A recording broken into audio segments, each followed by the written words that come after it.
Hola a todos. Ya hemos aprendido con deducción natural a demostrar propiedades lógicas como validez, equivalencia, inconsistencia y tautología. En este video vamos a aprender a demostrar que un enunciado es una contradicción. Recordemos entonces en qué consiste ese concepto de contradicción.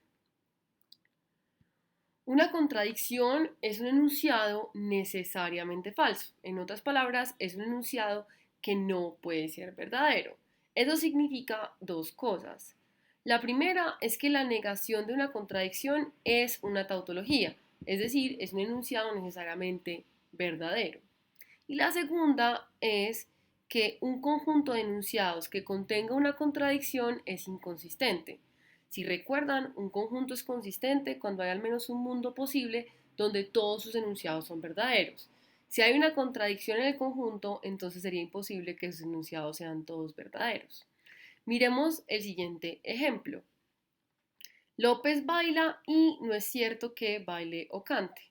Este enunciado es necesariamente falso, pues en él estamos afirmando que López baila y luego, al negar la disyunción, estamos afirmando que no baila. Ahora, ¿cómo demostramos que un enunciado es una contradicción? En el primer corte aprendimos a hacer la demostración con tablas de verdad. Un enunciado es una contradicción cuando vemos que en todas las posibilidades o evaluaciones el enunciado es falso. Miremos la tabla de verdad del ejemplo López baila y no es cierto que baile o cante. Como se puede ver, en todos esos cuatro mundos posibles o evaluaciones, la conjunción va a ser necesariamente falsa.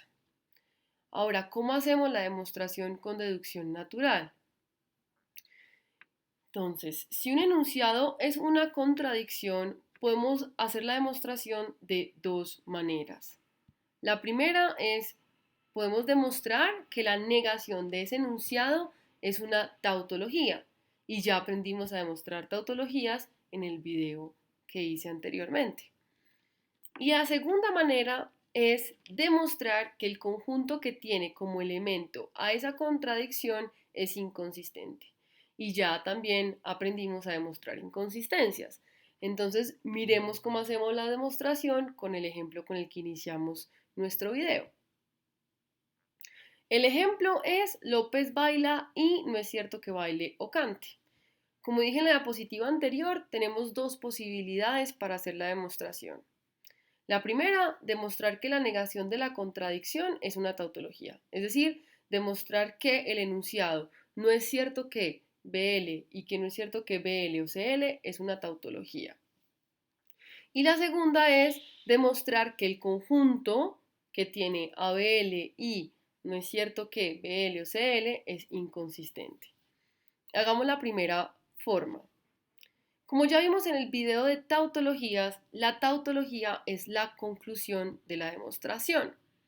Tenemos que mostrar entonces los pasos que tuvimos que haber hecho para poder justificar la afirmación de ese enunciado. En este caso en particular, para poder afirmar esa tautología, tuvimos que haber hecho una reducción al absurdo.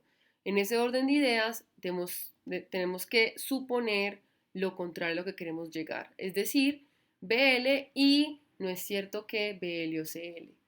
A partir de esa suposición tenemos que llegar a una contradicción. Para hacerlo, afirmamos BL por una simplificación de 1, luego afirmamos BL o CL por una adición a 2, luego afirmamos que no es cierto que BL o CL por una simplificación de 1 y aquí ya tenemos la contradicción. Para hacerla evidente, armamos la conjunción BL o CL y no es cierto que BL o CL entre los enunciados que están en 3 y en 4. Finalmente, como llegamos a esa contradicción, podemos salir de la suposición y afirmamos que no es cierto que BL y no es cierto que BL o CL. ¿Listo? Y la justificación para hacerlo es una reducción al absurdo del paso 1 al 5. Hagamos la segunda forma de hacer la demostración. Recuerden entonces que para demostrar que un conjunto es inconsistente, planteamos un argumento donde tenemos a los enunciados del conjunto como premisas y debemos llegar a partir de ahí a una contradicción. En este caso tenemos un conjunto con un solo elemento. Entonces hacemos un ejercicio con la premisa BL y no es cierto que BL o CL. Tenemos que llegar a partir de ese enunciado a una contradicción. En realidad, ese proceso ya lo habíamos hecho en la demostración de la izquierda. Entonces, hagámoslo. Simplificamos 1 y afirmamos BL. Hacemos luego una adición a 2 y afirmamos BL o CL. Simplificamos 1 otra vez y afirmamos que no es cierto que BL o CL. Armamos luego la conjunción para mostrar la contradicción, es decir, BL o CL y no es cierto que BL o CL. Acá ya hemos demostrado que el conjunto que tiene a ese enunciado es inconsistente y por lo tanto mostramos que ese enunciado del cual partimos es una contradicción. Como pueden ver, en realidad ambos procesos son muy similares. Pueden escoger cualquiera de los dos procedimientos. Dependiendo de cuál escojan, el ejercicio se va a plantear de una forma diferente. Eso era todo lo que les quería explicar y muchísimas gracias.